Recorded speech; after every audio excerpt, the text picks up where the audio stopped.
I guess high office is sleep. Ay, baka high na high. Baka sobrang high, hindi na makasleep. Diba? That's the ano daw of high office. Ulitin natin ha. I guess high office is sleep. High na high daw. Yung office. Kaya walang sleep. Kasi mataas yung opisina eh. Bakit? Sigurado ba yung opisina mataas? Baka naman hindi opisina mataas Kaya hirap matulog.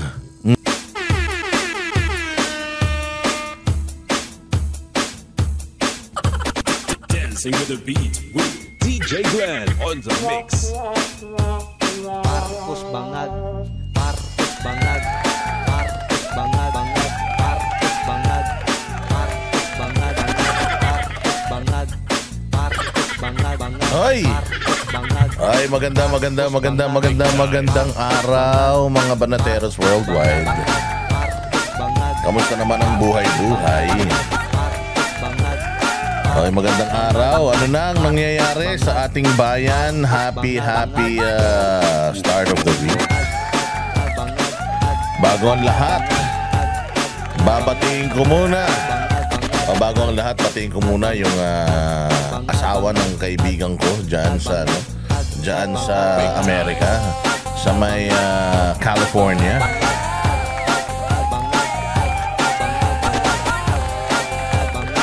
Ayan. Si Danny Akbayan. Ay grabe pangalan pa lang, aktivista na. Si Danny Akbayan dyan sa San Francisco. Hindi saan ba sila sa California? Sa may Panorama, California. Ay, magandang araw sa iyo. At lahat ng mga kaibigan natin dyan sa California. Siyempre, ang solid na si Ma'am May Chua. Magandang araw sa iyo, Ma'am May. Ang kanyang asawang poging-pogi na si Randel Bunagan.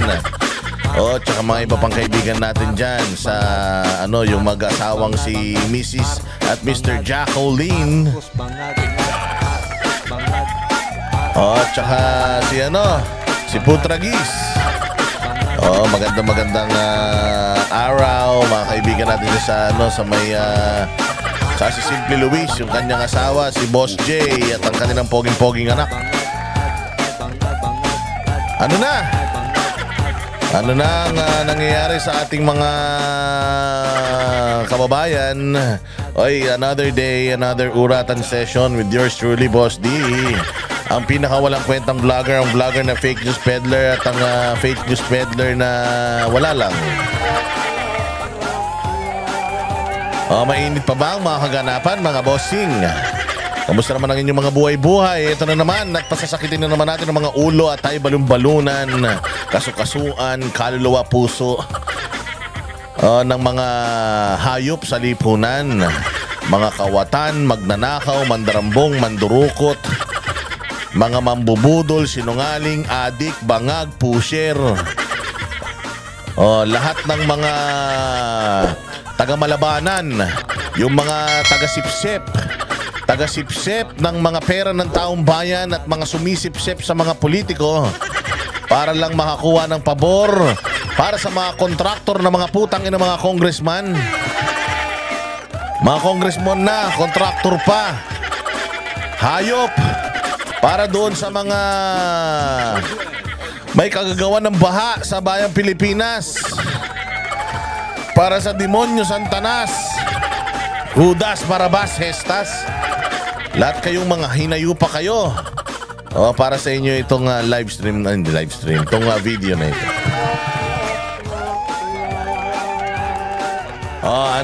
Nagsitahimik na ba lahat?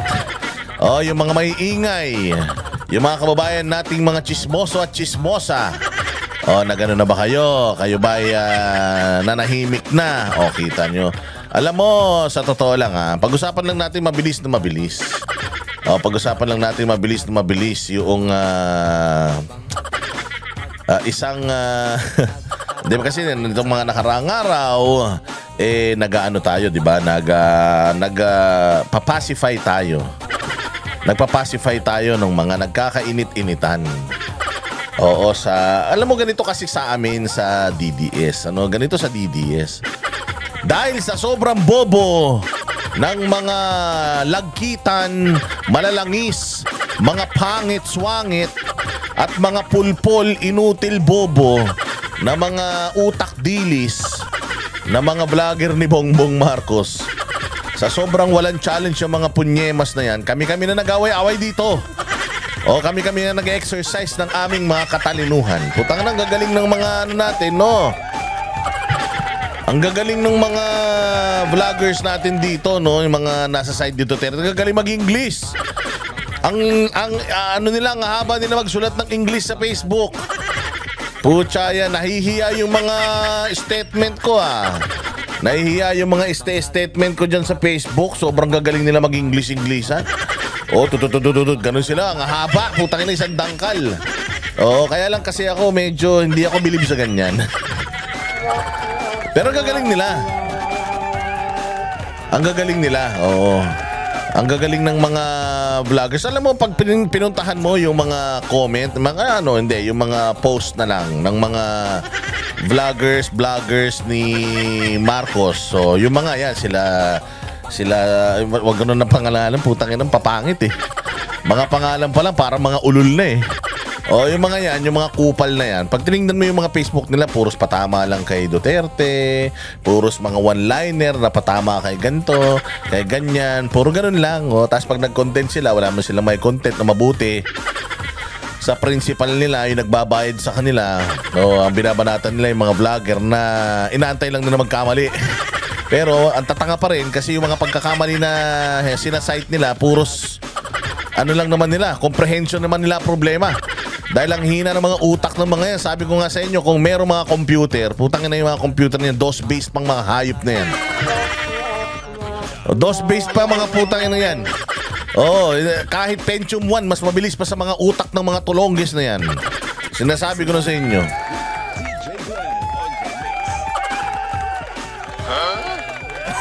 Totoo.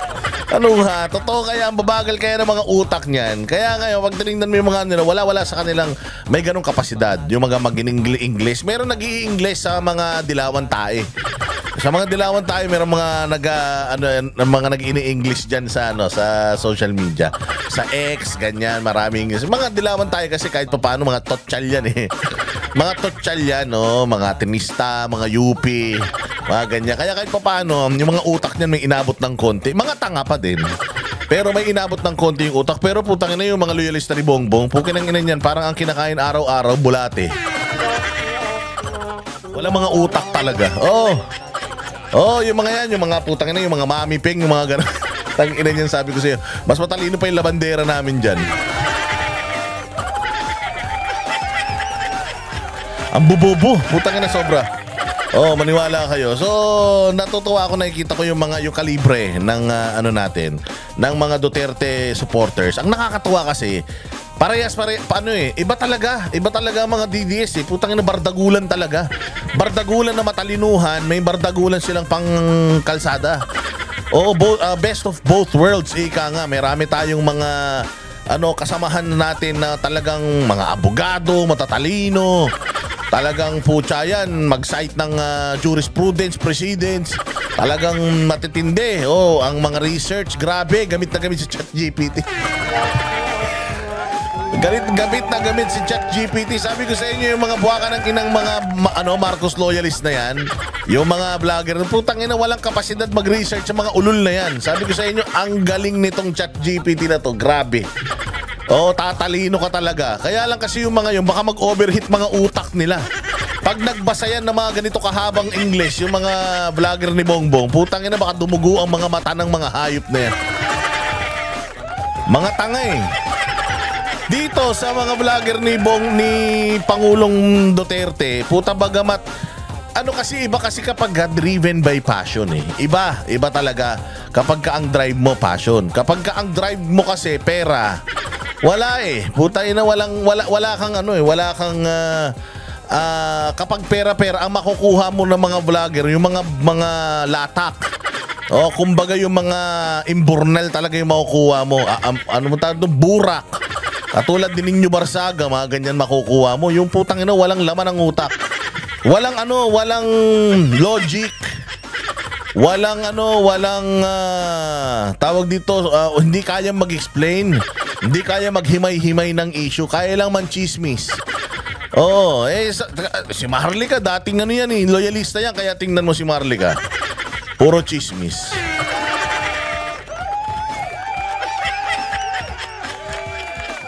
Kahit wala ebidensya, basta naisip niya sa utak niya totoo, putang ina, pailalabas niya. Pero okay lang naman yun. Sabi ko nga sa inyo, nandito na siya ngayon sa Duterte, gusto niya maging Duterte.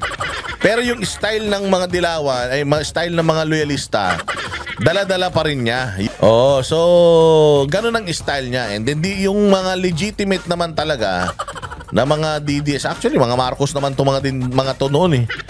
Sabi ko nga sa inyo, noong mga panahon na nung 2022 elections, lahat yan Marcos. Lahat. Ang mga hindi lang nag-Marcos, kami, Banateros at saka Bisdakeros. Hindi Marcos yung mga yan. Hindi, si Badong, alam ko Marcos yan eh. O, pero kami lang, si Bisdak, si BMR, si Boss Dada, si Coach Oli, si Jiggy Barra, si Bongbong din ang binoto niyan eh. O, si Master Judea, lahat kami, hindi kami sumunod sa Agos. Ganun kasi kami. No, kasi kami, ang aming sandigan, prinsipyo. Pag sinabi ni tatay na gano'n, naniniwala na kami kagad. So, hindi kami nabudol no mga panahon na yun. Yun nga yung aming bragging rights eh. Nasa lahat na itong mga putang ina nag-aaway-away ngayon dyan sa social media, lahat yan, puro ang binoto niya si Bongbong eh. Oo, sa lahat dyan, puro binoto niya si Bongbong. Tinan mo ganun kagulo utak nila. O, kita mo kami. Tinan mo Bisdakeros, subtle lang. Tinan mo ang Banateros, kalma lang. O, kasi nanggaling na kami dyan. Grabe kami kung banatan noong panahon na grabe kami kung gulpihin kami noong panahon ng eleksyon. Putang ina, ang kinakampanya namin si Isko. Oo, pero alam nyo ba na ang relasyon ni Pangulong Duterte at ni Isko ay solid.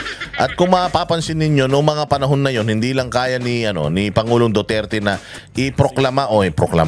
i-endorse si Isko kasi magkakaproblema sila ni Inday Sara. Kasi aggressive talaga si Inday Sara eh sa pangangampanya kay Bongbong Marcos. Kaya ang ginawa ni ni Pangulo, si Banat Bay, tinaas niya yung kamay ni Banat Bay eh. Tinaas niya yung kamay ni Banat Bay kasi ang kanya, kung ano yung kinakampanya ni Banat Bay, yun ang kanya. Silent lang na sinusuporta si Isko. Although, alam naman ni Isko eh. And alam naman namin pare-pareho, nung una pa lang, alam namin di mananalo si Isko talaga. Although nakikita namin yung popularity, nakikita namin yung tanggap ng tao sa kanya, walang pera si Isko eh. Dito talaga sa politika, pera-pera. Kung sino yung magbibigay, yun talaga ang bobo mga butante sa Pilipinas eh. Sino yung magbibigay, yun yung iboboto nila. Hindi nila alam na nakawan sila. Kita mo nangyayari ngayon. Hayop na yan, 3 taon na, wala pang nangyayari. Putang ina yan. Oo, marami tayong pag-uusapan tungkol dyan. Mamaya, oo. Pero yun nga yung sinasabi natin na kami, hindi kami masyadong basta kahit matatalo, prinsipyo yung sandigan namin. Kaya nga sabi nila kayong mga Banateros, lahat ng pinuntahan nyo talo. Oo, pero nandun kami sa tama. Kahit talo, nandun pa rin kami sa tama. Hindi kami natatalo eh. Basta nasa tama ka, hindi ka matatalo. Kasi kahit na anong lakas nito, kung mali naman siya, kahit lahat ng tao nandoon, kung mali siya, putang ina, manalo man kayo sa papel, hindi kayo mananalo sa prinsipyo. Bakit? Kasi paikot-ikutin man natin ng mundo, ang bagoong yan. Ang bagoong kailanman hindi magiging ketchup yan. So ang mali. Maaring maraming tao ang sumasama sa mali dahil sa convenience. Dahil sa convenience, maraming mga tao na ayaw sa tama dahil unpopular yung tama. 'Di ba? Oh, unpopular yung tama. It may be the long cut pero yun yung tama. Ito mali pero shortcut and popular to. Dito tayo. Ganun kasi ang human nature. Ganun ang human nature. Pero tandaan ninyo, kaming mga Banateros, never kaming basta lang sasabay sa Agos. Titingnan namin kung ano yung tama at mali. Yun ang aming sandigan, yun ang aming prinsipyo. Iilan man lang kami doon, tatayo kami. Kasi yun yung tama. O, paano mo nasabi na yun yung tama? Tingnan ninyo. 31 million ang bumoto sa mali. Anong nangyari sa bayang Pilipinas? 31 million yung bumoto sa mali.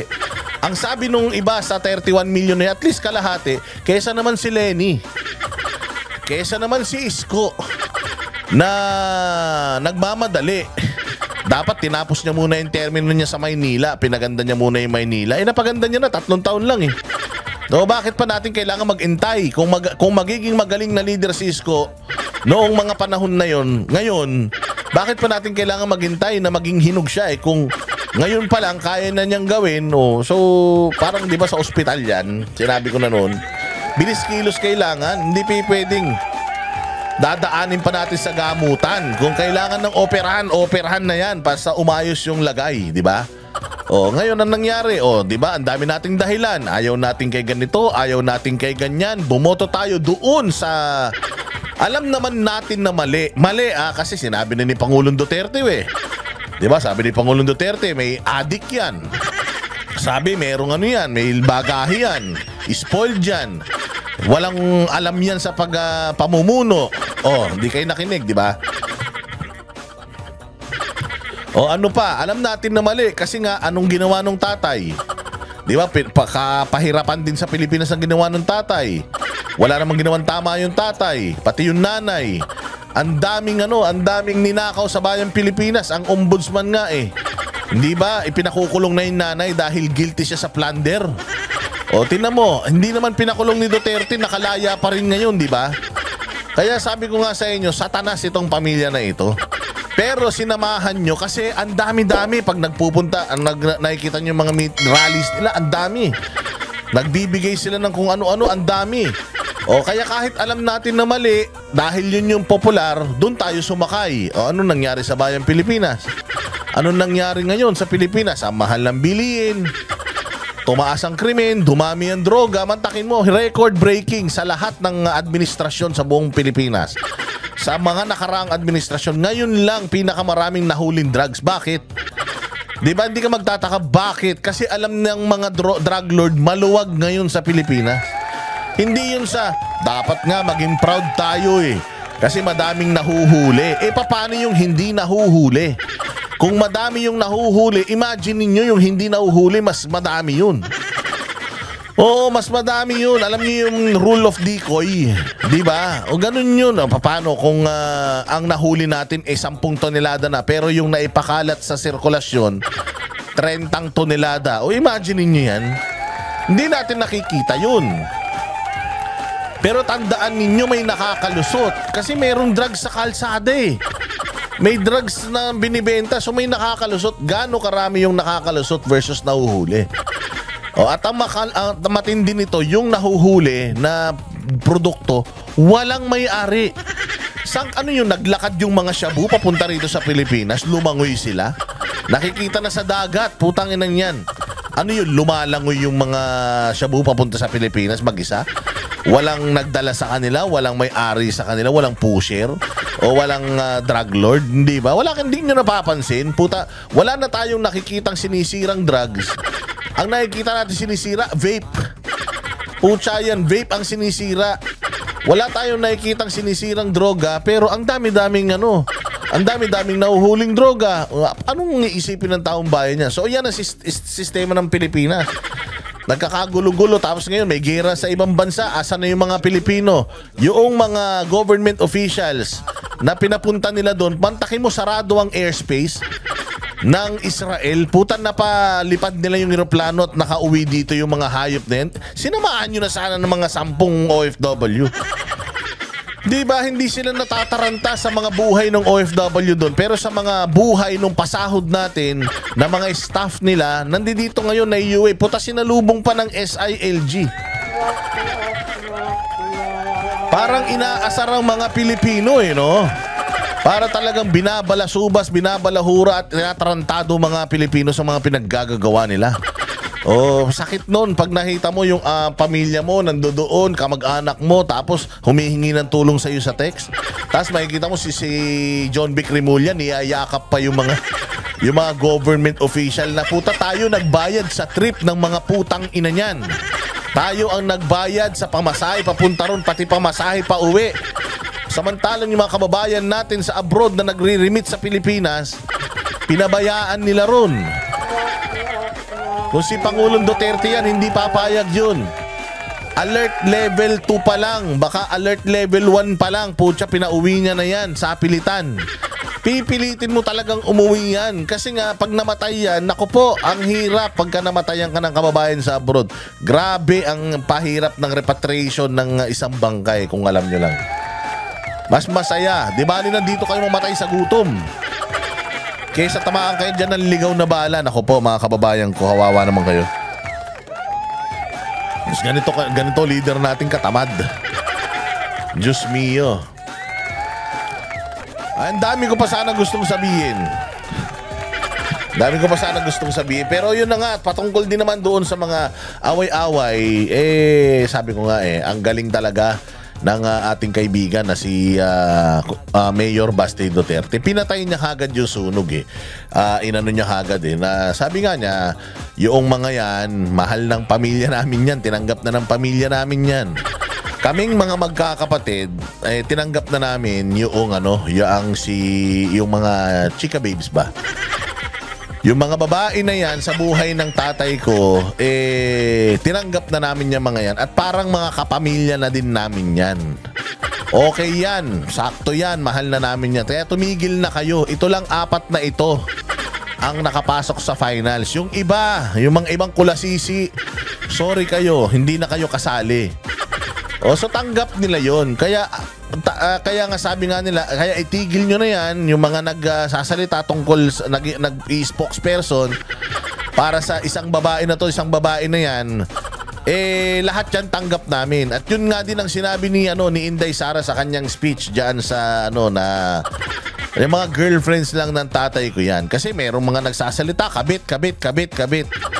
Tanginang pangit kung ang ginamit na words ni ni Baste kabit, at yung ginamit na words ni Inday Sara sa mga minahal din ng tatay niya, kabit. Pangit, di ba? Bagamat yung nanay nila talaga yung original. Si Team Elizabeth talaga tayo Yun ang original. Annulled yung kanilang kasal, pero si Pangulong Duterte hindi na siya pwedeng magpakasal ulit kasi ang pinapawalang bisa lang ng korte, annulment, wala na tayong divorce dito Ang pinapawalang bisa lang is yung inyong pagsasama sa isang bahay. O ibig sabihin, kapag annulled ka na, pwede ka na magjowa, pero hindi ka pwede magpakasal. Kasi wala pa nga tayong divorce. Pag may divorce na tayo, pag divorce na yan, magpapakasal yan paulit-ulit. Pero hanggat wala pa namang kasal, wala pa namang divorce, annulment lang at annulled sila, ayan, pwede siya magjowa. So lahat yan jowa. At saka sa totoo lang naman. Dito sa totoo lang si Pangulong Duterte at saka yung girly. Kung hindi ako nagkakamali, 23 years silang naging magjowa. Kita nyo si Kitty, di ba? Ilang taon pa lang si Kitty? 21 pa lang yata. So, ibig sabihin, si Pangulong Duterte, malikot talaga. Jowa ni Pangulong Duterte si Hanilet. Jowa niya rin to si Garly. Pero nauna si Garly kay Hanilet. Ganun yun. Girlfriend. Walang may-ari kay Duterte. Isa lang ang may-ari kay Duterte sa papel, si Elizabeth lang, okay? Pero yung iba, girlfriend na yan. Lahat kayo pantay-pantay. Kumbaga lahat kayo ay ina-acknowledge. Grabe si Pangulo, no? Ibang klase si Pangulong Duterte. Nakakulong na, pinag-aagaw-agawan pa. Samantalang si Bongbong Marcos, kahit ilako mo, kahit libre na, ipamigay mo, putang ina, walang kukuha sa tukmol na yan. Wala siguro. Tanong mo si Pangulong Duterte, yung mga naging girlfriend niya, proud na naging girlfriend siya, naging boyfriend siya.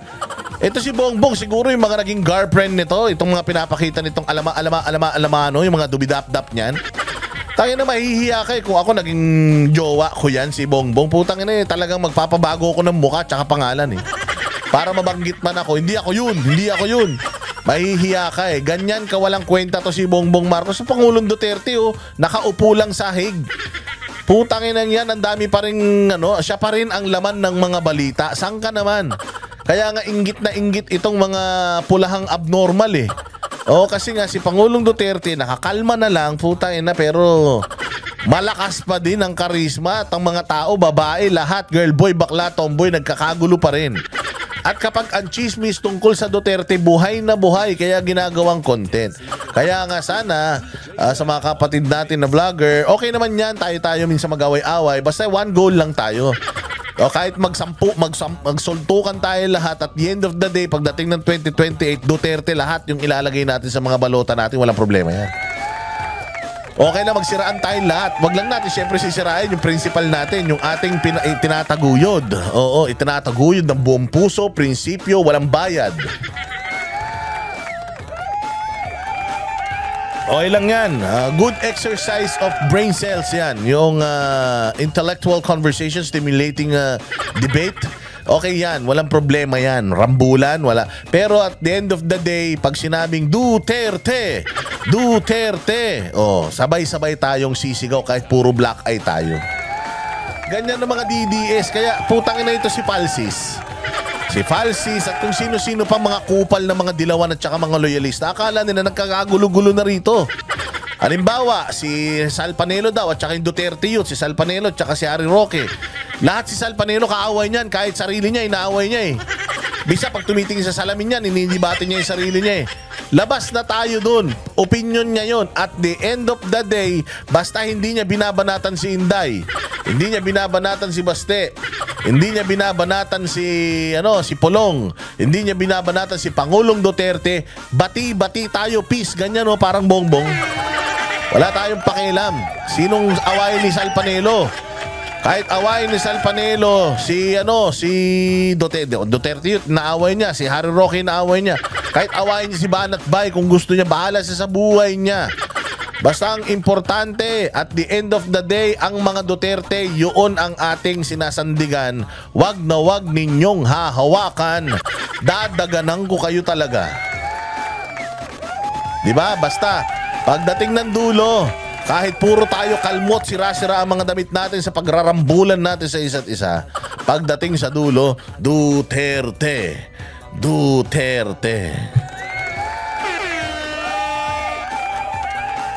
Klaro? Kaya sabi ni Baste, tumigil na. Sabi ni Inday Sara, tumigil na. Ngayon, yung di-discuss natin, yung sinabi naman ni Kitty, bata pa si Kitty. Si Kitty hindi pa marunong mag-handle ng emotions. Bagets pa yan, hindi yan politiko. Do you see yung difference between how Basti Duterte handled the situation and how Inday Sara handled the situation? They are both leaders already. Si Baste at si matured ang isip. I'm not saying Kitty is immature. I'm just saying Kitty is going there or getting there. Kitty is learning. She's gonna learn from it. Nothing's wrong with yung kanyang statement, because every daughter would definitely or will definitely kakampihan niya yung nanay niya. I am pretty sure about that. Kahit sino sa inyo, kahit yung nanay niyo pinakachismoso sa barangay, kahit nga yung nanay niyo mangkukulam, kinakampihan niyo pa rin eh. Di ba? Kahit na minsan naghahati ang katawan niyan sa tuwing bilog ang buwan. Puta, in denial kayo, hindi kayo papayag na yung nanay nyo ay tawaging aswang o mangkukulam. Hindi kayo papayag. You will definitely fight and defend your parents. Ganun yan. So, emotions ni Kitty, that mali ba yung kanyang sinabi doon? No. Walang mali. Ang mali is yung gumagawa ng mga chismis. Because in the first place, yung sigalot na yan ng mga chicks, lahat naman ng chicks magkakawa yan eh. Yung mga sigalot ng mga jowa na yan, that's private, and pabayaan na natin yun sa kanila. Sila nga, hindi sila nang nagre-reklamo. Kayo, hindi naman kayo girlfriend. Putak kayo ng putak. Bayaan nyo na yan. Basta doon tayo sa pagtanggol natin ng Pangulong Duterte, pagtanggol natin ng pamilya Duterte, lahat yan. Napakaganda lang, iba-iba lang talaga ng, tignan mo, nabilib talaga ako kay Inday Sara at kay Baste na very firm nilang hinarap yung issue. Wala silang very leader-like talaga. They are leaders talaga. Hindi talaga, kumbaga kung iba to, naku po, sigurado ako away-away talaga. Pero sila ang dali nilang patayin yung sunog. Ang sabi nga nila, okay na yan, you are all equal, there's only one wife, everyone is a girlfriend, let's just put it as is. Oo, yun na yun. And lahat naman kayo, we respect all of you and we respect, I know that you love my father. What's not to love kay Pangulong Duterte? That's why we are acknowledging everyone. Lahat na nagmamahal kay Pangulong Duterte, we love you back. So walang nakaangat, walang nakalubog, kahit ang nanay namin, kahit kasal sila, pantay-pantay sila. Hindi nakakaangat yung nanay namin dahil siya pinakasalan. Hindi yung gano'n. Basta, mahal namin yan. Amin na to. Huwag nyo nang pakialaman. Tangin na ninyo yung mga buhay ninyo. Kung may mga kamag-anak kayo, may mga kabit, yun ang awayin nyo. Huwag na tong tatay ko. Kasi yan. Basta ako, kilala namin yan lahat. Nakausap na namin yan lahat. Ako si Ma'am Beth, hindi ko pa talaga nami-meet. Pero lahat yan, si Ma'am Girlie, si Ma'am Jazz, si Ma'am Hanilet, nakausap na namin yung mga yan, nakasama na namin yung mga yan. And yung mga yan, tumbaga maaayos silang mga tao, hindi nila deserve ito. Basta sila, lahat sila, ang common denominator nila, all of them love PRD, all of them will fight for PRD, and dapat ganun din tayo. Lahat tayo, mahal natin si Pangulo at lahat tayo ipaglalaban si Pangulo at all cost, by all means, di ba? Yun. So ang galing-galing.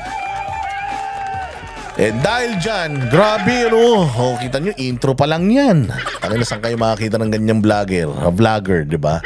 Walang patid yan, dare-diretso, wala umpisa, walang kopyahan yan. Tinan nyo cellphone ko, pag tinan nyo, mukha ako makikita nyo dyan, wala. Dare-diretso lang tayo nagsasalita, lahat nito ay galing sa ating puso.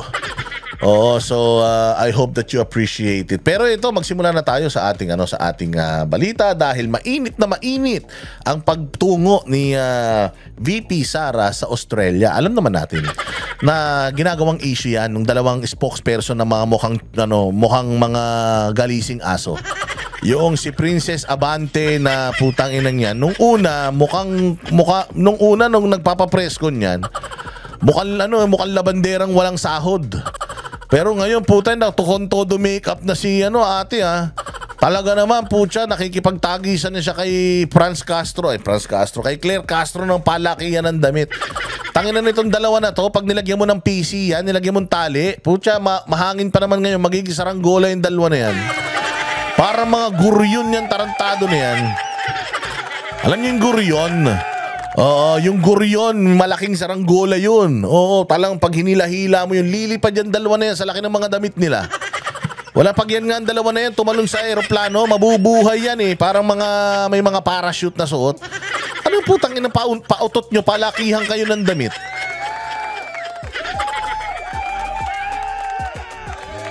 Anak ng tinapay kayong dalawa kayo. Nag-i-invest kayo sa itsura ninyo at saka sa damit ninyo. Mag-invest kaya kayo sa mga kukote nyo. Tanginang tatangan nyo parehas. Ngayon sinasabi nila na ito bang biyahe ni Inday Sara, business trip ba ito o pansarili? Regardless, putangina, hinahanap kasi nila ng hinahanap si Inday Sara. Katulad ng lagi natin sinasabi, ang trabaho po ng isang vice presidente ay antayin mamatay ang presidente. Ang tagal-tagal nga sana kung gusto nyo talagang may sakatuparan o magawa ni Inday Sara yung trabaho niya, pucha, dapat hindi na huminga si BBM. Para magawa niya yung trabaho, kasi sinasabi nila gawin mo yung trabaho mo. Gawin mo yung trabaho mo. Tanga, alam nyo ba anong trabaho niya? Spare tire nga siya Pag na-flat yung gulong, puta siya yung pampalit. Ganun yun. So kung gusto nyo gawin nyo yung trabaho niya, ibig sabihin gusto nyo na siya maging presidente? Tarantado talaga kayo.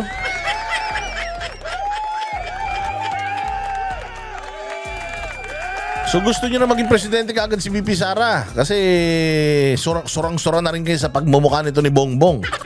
O nuknukan ng nuknukan din kasi ng puro lang utak naman talaga ng presidente natin. Puta, walang alam eh. O so ngayon, pang sarili ba sasagutin ngayon ni Inday Sara yung mga katanungan na yung kanya bang pagpunta dyan ay pang sarili o sino bang minute niya dyan? Ang minute niya dyan mga Pilipino. Kamag-anak ba niya? Hindi naman. So ano yun? Anong ibig sabihin? Di trabaho pa rin pinuntahan niya dyan. Siya ay vice-presidente ng lahat ng Pilipino sa buong mundo. Wala man siyang minute na mga kamag-anak dyan. Di naman siya nag-party-party dyan. Umatin ng binyag, kasal. Ang pinuntahan niya dyan ay pagsasama-sama ng mga Pilipino na mga butante. Pagsasama-sama at inimbita siya magpunta dyan para magsalita. At nandiyan dyan siya addressing the people of the Philippines in Australia. So, trabaho yun o hindi?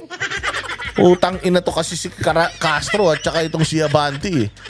Tang ina nyo, kulang kayo sa aruga eh. Hindi ba kayo nagkaroon ng mga jowa nung mga yun sa bagay? Ganyang katatanga, puta, mahirapan makahanap talaga yan. Hindi na magagandang tatanga pa. Walang hiya na yan. Tingnan mo Nagpunta siya dyan, in-address niya yung mga tanong ng mga Pilipino doon. Nakipag-meet siya sa mga Pilipino doon. Trabaho ba yun o hindi? Leisure ba yun? Nakita nyo ba siya, nag-shopping siya, namasyal siya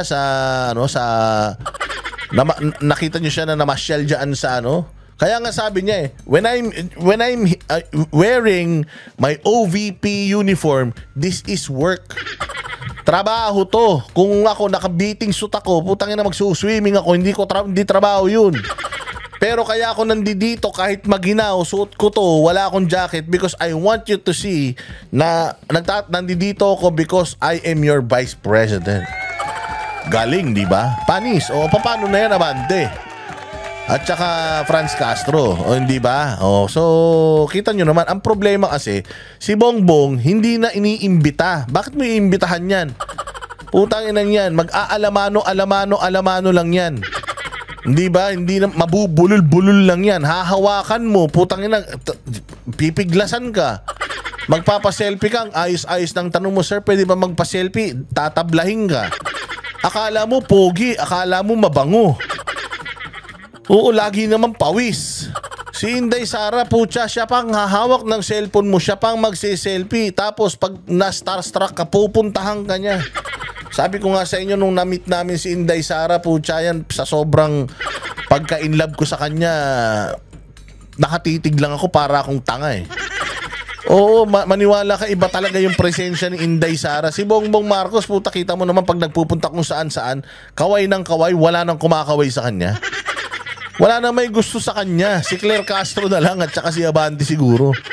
Walang hiya na yan. Ito si Abante. Ikaw, Abante, hindi ka ba nahihiya niyan? Hindi ka ba nahihiya na ikaw spokesperson pero yung mga taga-Congress pa-interview pa din ng pa-interview? Ano pa rin sila ng yung press con pa din sila ng press con kahit nandyan ka na? Alam mo, isa lang ibig sabihin nun. Abante, wala silang tiwala sa'yo. Mahinakan nila lang, yun ang ibig sabihin nun. Tsaka, saan ka makakita na si supposedly Speaker of the House, di ba? May speaker na nga, may spokesperson pa. Anak ng tinapay, ang trabaho ng speaker, kung ano ang nagaganap sa Congress, siya bilang speaker, siya yung magsasabi. Mag-e-echo sa tao kung yung mga mga agenda nila. Saka makakita, speaker na, sobrang tamad. Anak ng tinapay, nag-ano pa ng taga-explain. Ano ba si Martin Pipe? Isa pa to si Bongbong. Puta, may spokesperson na panay pang podcast ng tanga. Mamaya pag-uusapan natin yung isa sa mga podcast niya. Pero muna natin, sige na. Ang dahil mo sinasabi, Boss Dada, eto na, dumalo si VP Sara sa Free Duterte Now rally sa Australia. Panoorin po natin itong balitang ito and reaksyonan natin ng bahagya. Personal na dumalo sa Free Duterte Now rally sa Melbourne, Australia, si Vice President Sara Duterte ngayong araw. Sa kanyang speech, muling iginiit ng bise na walang kasalanan ng kanyang ama na si Pangulong Rodrigo Duterte. Walang araw kahit anong kaso na isinampa sa kanya noon tungkol sa drug war bago pa siya ipaaresto ng ICC. Nagsorry rin si VP Sara sa kanyang mga taga-suporta sa pagtakbo raw niya bilang running mate ni Pangulong Bongbong Marcos noong 2022. Binanatan din niya ang administrasyon administrasyon. Pero kahit may bangayan sila, sinabi niyang kaibigan pa rin daw niya ang ate ni PBBM na si Senator Amy Marcos. May mensahe rin ng bise. Alam napansin nyo, ganito ka weak, ganito ka infamous, and ganito ka laos si Bongbong Marcos. Ultimong kapatid niya. Tangina, kakampi na sa kalaban. Let that sink in. Kahit na ano pang sabihin nyo tungkol kay Bongbong Marcos, hindi nyo kayang imali itong ginagawa ni Amy Marcos na he could have stayed or she could have stayed sa side ng kapatid niya. Kapangalan niya, dugot laman niya yan eh. Dapat nagstay siya dun sa side ng kapatid niya. Kahit na hindi siya pinapansin, she should have sided with her brother. Pero sa sobrang bobo, sabi ko sa inyo, wala na nagmamahal kay Bongbong, pati pamilya niya tinatakwil na siya eh. Ipamigay mo to, sabi ko sa iyo, walang bahay na magbubukas ng pinto rito sa mokong na ito. Ganito ka, walang kakwenta-kwentang tao yan eh. Oo, maniwala kayo sa hindi. O kaya, tinan mo, ultimong kapatid, biring-bire. Ultimong kapatid niya, tinatakwil siya. Sa totoo nga lang, ito si Amy, hindi niya pa talaga totally nilalaglag yung kapatid niya. Alam ko naman na alam niya na suyop yan, pero hindi niya pa rin nilalaglag kasi nga kahit papano dugot laman niya.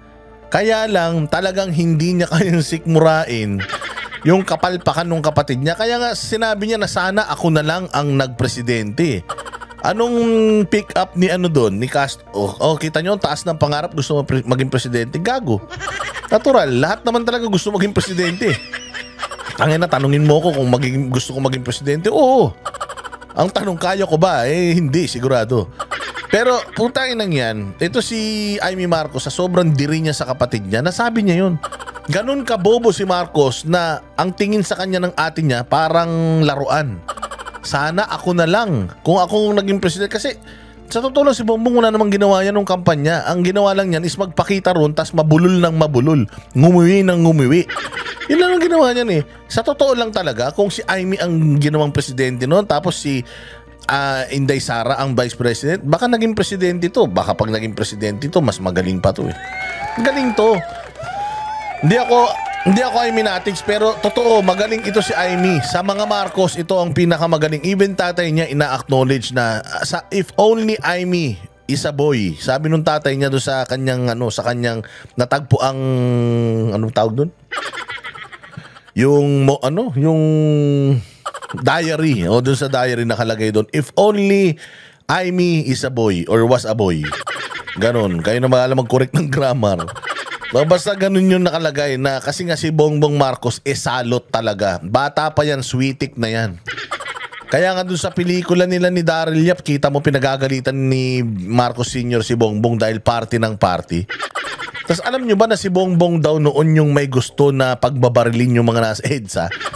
Kaya lang si Bongbong daw tsaka si Fabian Bier gusto nilang, sige na, sagasaan na ng mga tangke yung mga tao na yan. Sila daw yung ganon. Ang sabi nung tatay, no, hindi pwede. So ganyan klase ng utak, meron utak, tuspok talaga. Alam mo yung tuspok? Ang tawag nila sa mga sa kalsada yung mga singhot ng rugby tsaka yung mga shabu ng shabu, tuspok yan eh. Utak tuspok, mantakin mo, yun ang gusto niya mangyari, pasagasaan daw yung mga tao ron. Pagbabarilin na yung mga tao sa EDSA, kung di ka ba naman tanga talaga. Kaya sabi ko sa inyo, walang puso yung putang ina niyan eh. Wala talagang puso yan. Gusto niyan sila lang ang tama. Kung yung tatay niya umuo sa kabobohan niya. Mahina na si Ferdinand Marcos noon dahil may lupus eh. Noong People Power Rally, People Power Revolution, ang desisyon daw ni Fabian Bier tsaka ni Bongbong, putya, kanain na mga yan. Sabi ni Marcos Sr., hindi pwede, ano ba kayo, Pilipino mga yan eh.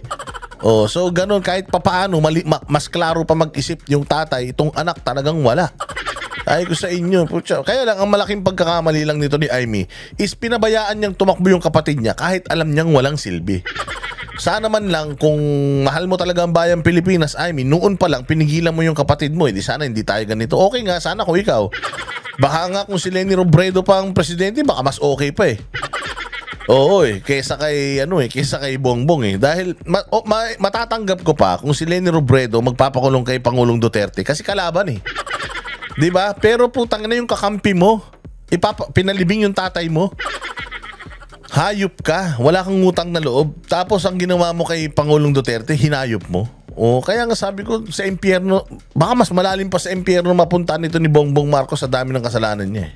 Sa kanyang mga taga-suporta. I hope you can vote for me in the future. Si PRD lang ang first Asian na kinasuhan ng ICC. And so, we ask, bakit walang Western cases? It is clearly politically motivated. Yes. So parang ano din, parang impeachment. 'Di ba? It is political. Oh, it's politically motivated and it's really political. Oh, ito pa, yung ibang mga sinabi ni VP Sara sa patungkol sa utang ng Pilipinas. Dahil sabi ni Franz Castro, ang ganda-ganda daw ng Pilipinas. Na maganda daw ang ekonomiya ng Pilipinas, pero dinibank yun ng World Bank at ang sinabi ng World Bank, bagsak ang Pilipinas. Oo, bagsak talaga. Anong ha? Bagsak talaga. Yung World Bank na nagsabi. Ito nga, di ba sinabi nga ni Eden, si Eden ba yun? Yung ng 25. Sabi ni Eden, kahit anong pangit, pag si Claire Castro ang tinanong mo, puta maganda sa kanya. Yung itim, maputi na. Ganun daw si Claire Castro. Parang may saltik nga daw. Na kahit na ganito na nangyari sa Pilipinas, halimbawa, nakita mo, nagpapatayan dyan sa harapan niya, sasabihin niya, wala yan, baka nagpa-prank lang yan. Ganun daw siya ka-positive na tao. Kaya nga dapat ito si Claire Castro gawing motivational speaker. Kasi walang negative sa kanya. Lahat ng nangyayari sa bayang Pilipinas ngayon positive. Alam mo, palagay ko pag tinanong mo si Claire Castro kung first world country na tayo, baka sasabihin niya mas maganda pa tayo sa first world country. Ganong klase. Kaya nga minsan naiisip ko din, ang hirap din ng trabaho ni Franz Castro kasi kailangan niya talaga magsinungaling. Pero effective ba siya na spokesperson? Oo. Sobrang effective kasi every time that she opens her mouth, talagang puros maiinis talaga ang Pilipino, at kung nandiyan siya para ilisin ng mga Pilipino, nagtagumpay sila. Dahil banas na banas sa mga Pilipino sa kanya. So ito masasabi ni Inday Sara tungkol sa utang ng Pilipinas. Makinig. Kano na po ang utang ng Pilipinas?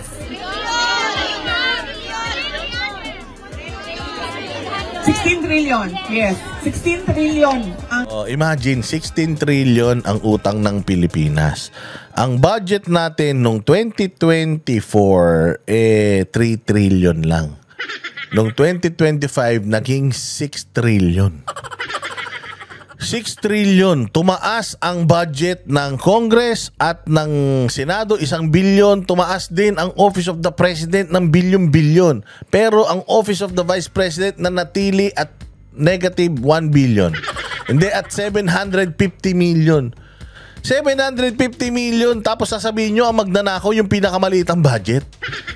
Di ba? Dapat tinitingnan nyo yung may pinakamalaking budget. Ang Congress, dumoble. Ang hinihingi nila doon sa original na GAA, halimbawa 10 piso lang, ang ibinigay, pinirmahan ni Presidente na budget nila, tangina, dumoble. Naging 50 pesos. Bakit nangyari yun? Paano nangyari yun? Hinihingi nyo 10 piso tapos 50 pesos yung final. Yung Senado kahit paano 1 billion, pero tumaas pa din. Yung Office of the President talaga, bonggang doble din yung itinaas ng budget na hinihingi nila from the original na hinihingi nila doon sa napirmahan, doble triple na. Tapos sasabihin nyo ang magnanakaw yung 1 billion ang 2 billion ang hinihingi, ni-reduce nyo to 750 million tapos siya magnanakaw. Tingnan natin yung mga budget nung bakit dumoble yung sa Congress, sa Office of the President at saka sa Senado. Yun ang titingnan natin, hindi yung kay BP Sara, di ba? Ang laki ng inutang, pero utang ng Pilipinas. Pero at yan ay mamanahin ng mga future generation of Filipino. Unya ka ng future ma'am, diri lang sa takaron. Oh. Pero, bakit hindi natin nakikita? Mag-utang, ganito example ha, mag-utang ako. Kasi gagawa ako ng railway system from Tawi-Tawi to Apari. Diba? Mag-utang ako ng ganyan. Understandable. Kasi hindi mo naman yan kukunin sa sariling budget. Diba? It has to be a foreign-funded project. Pero bakit 16 trillion ang utang natin? And wala din tayong nakikita.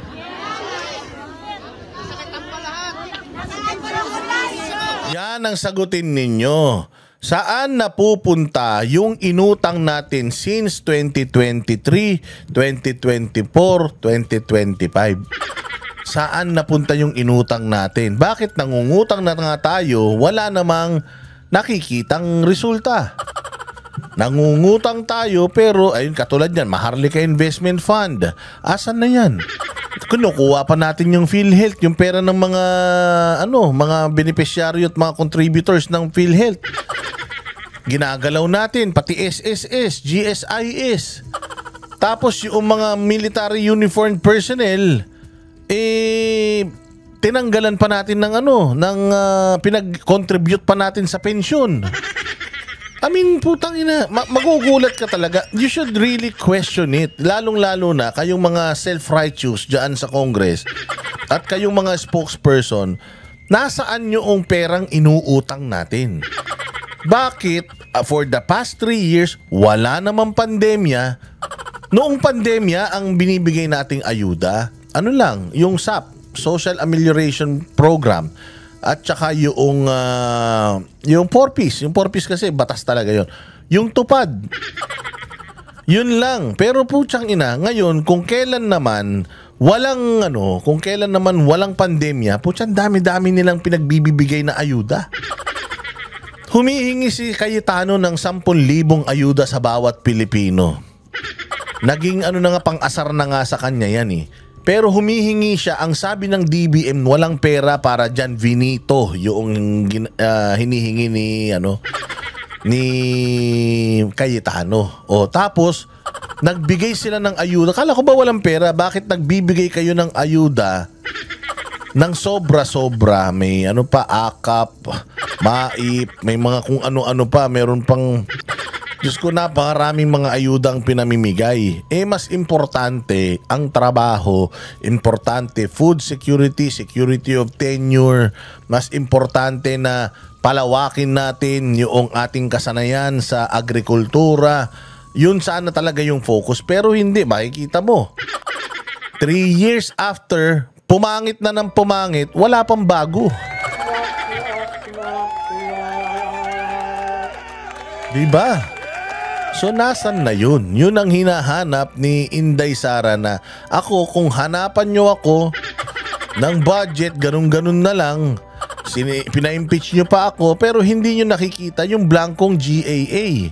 Hindi blanko yung GAA. Yung blankong BICAM report na pinirmahan ng presidente na nung pagpirma ng presidente sa sobrang irregular noong budget na yun, kahit si Remulla nagalit. Si John Vic Remulla sabi niya, ba't nawala yung project natin na ganito? Personal mong inuohan sa akin yun. Ba't nawala? Anong sabi niya? Sige, balik na lang natin. Ganyang kapulpul. Si Bongbong, ito naman ang masasabi ni Inday Sara sa mga mahihirap. There is nothing happening in our economy. Yung mayaman, mayaman pa rin. Yung mahirap, lalong naghihirap. And then we go to the Philippines. Our favorite topic. Ang dami-dami nilang sinasabi, napakaganda na ng ekonomiya natin. Tingnan nyo, pababa yung inflation, madaming investments. We are on our way to becoming from a developing country to the next level. Maganda siya tingnan sa papel, Diba? Ganyan si Claire Castro mag-report. Pag nag-report si Claire Castro, putya, akala mo talaga kumikinang ang bayang Pilipinas. Akala mo lahat ng Pilipino ang kinakain Delimundo na corned beef sa umaga. May kasamang scrambled egg o kaya sunny side up na dalawa yung itlog na yung pula. Oo, yung double yolk kung tawagin nila. Putang galing nun, no? Isang itlog, dalawa yung pula. Tapos ano pa ba? Na parang meron pang mga danggit at saka mga pritong daing na pusit. Oo, sinangag, hindi ba? Parang ganyan ang almusal natin araw-araw, kahit nga pandesal eh. Hindi na makabili ang Pilipino. Sa totoo lang, ang almusal nila kape. Kahit nga kape, hindi na afford eh. Kape na walang asukal, healthy naman yan. Kape, tapos ang kain nila medyo late na, mga alas 2. Alas 2 na kain nila para at least kahit papaano maisama na yung merienda. Kumbaga, merienda, tanghalian, lunch, breakfast. Yung kain nila, altanghap na yon.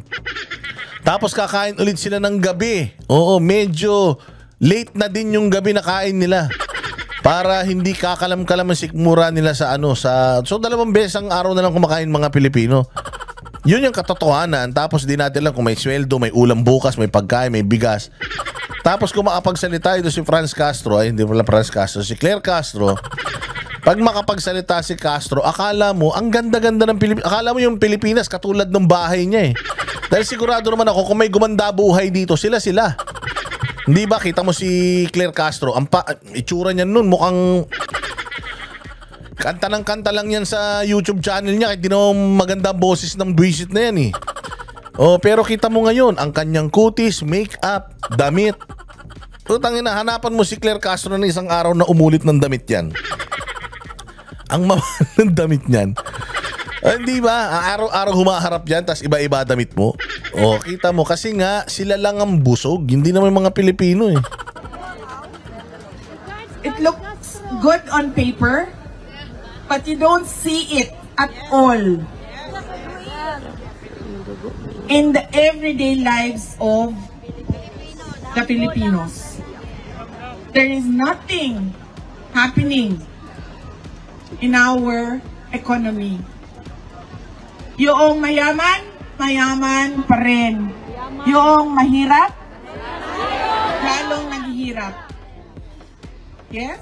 The poor is getting poorer. Diba? No plans, no direction at all. Yan yung sinasabi ni VP Sara. Ayan wala walang plano at walang direksyon. Hindi lang sa ekonomiya, hindi lang sa bayang Pilipinas, even sa abroad ngayon, yung conflict ng Iran-Israel. Wala siyang plano when asked kung anong gagawin. Wala siyang sinabi, basta lang niya, it's up to them. If they want to go home, go home. If ayaw nila, bahala sila. Wala talaga silang kaplano-plano. Mantakin mo, lifted na to alert level 3. Nag-alala nga kayo sa mga staff na pinadala nyo dyan, tapos yung mga OFW na dapat pauwiin nyo dito, hindi nyo kayang gawin. Nung si Pangulong Duterte, gumastos pa kayo ng taxpayers money. Kami na mismo ang nagre-request, mga taxpayers, nagre-request, iligtas nyo na yung mga kababayan natin dyan sa Middle East. Pera naman namin yan. Iano nyo na, gastusin nyo na. Huwag nyo nang ibulsa, gastusin nyo na. Kaya nga sabi ko huwag nang magsona si Bongbong. Yung perang gagamitin doon, pambili na ng gasolina noong eroplano. Baka sakali makapagpauwi tayo 100 Pilipino, malaking bagay po yan. Huwag magsusona ka, 20 million. Tapos putang ina, magsisinungaling ka lang naman doon. Alam naman na namin na kasinungalingan mo eh. Mag-podcast ka na lang, ganun din naman. Parang sona rin naman yun, walang kakwenta-kwenta. Para at least yung mga Pilipino makauwi na dito sa Pilipinas. So walang direksyon. Even ngayon, baha. Di ba last year, 5,500 flood control projects, baha. Isang taon na nakalipas, sona na naman. Baha na naman.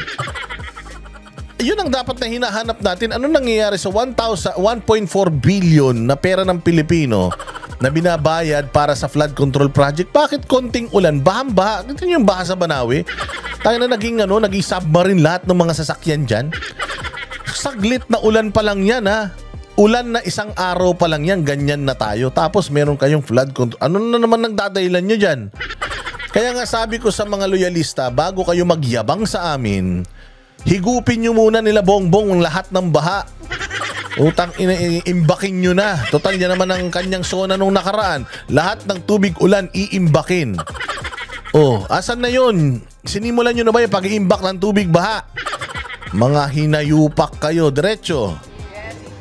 There is nothing happening. Kung mayaman, mayaman pa rin. Yung mahirap, lalong naghihirap. Yes? The poor is getting poorer. And you know, kapag sobrang dami ng mahihirap, tumataas talaga ang krimen. Because the lure of easy money is tempting them every day. Kaya dumadami ang scammer sa Pilipinas. Mag-ingat kayo, mga kababayan namin earning in dollars, because target kayo ng scammers. Investment scam, tech scam, lahat na ng, even fellow Filipinos scamming their kababayan. Drugs, petty crimes, lahat yan. Oh, informal settlers. Nakikita natin yan. Huwag na tayong lumayo, ha? Para, makatotohanan yung example ko. Doon na lang tayo sa bahay namin at yung kasama namin sa bahay. Yung kasama namin sa bahay ay mas mataas pa yung sweldo nila sa kung ano yung required ng batas. Sa atin, sa kasambahay, they're not part of minimum wage. Sana all. Sana all, mantakin mo ang mga kasambahay nila VP Sara above minimum. Ay! Yung mga angels namin dyan. Libre nyo kami above minimum. Pag hindi above minimum pinapasweldo sa inyo ni Madam, magreklamo kayo sa akin ano natin yan, pangalanan natin yan.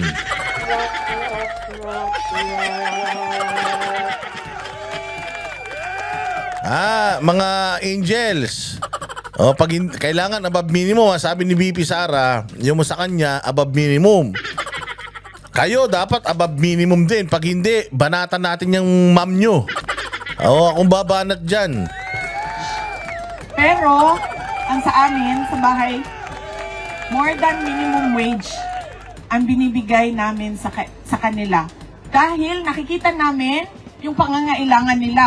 Nagpapaaral ng anak, nagbabayad ng kuryente, nagbabayad ng tubig, kasi nakikita din namin yung kuryente, yung bill ng kuryente namin, yung bill ng tubig. And that's how a leader of the household should think. Kasi ganito, hindi porket nakakamura ka, okay. Lagi mong tatandaan, tao din yan. Katulad mo, may personal na pangangailangan din yan. Katulad mo, may pamilya din na pinapakain yan. Katulad mo, gusto rin umalwan ng buhay niyan.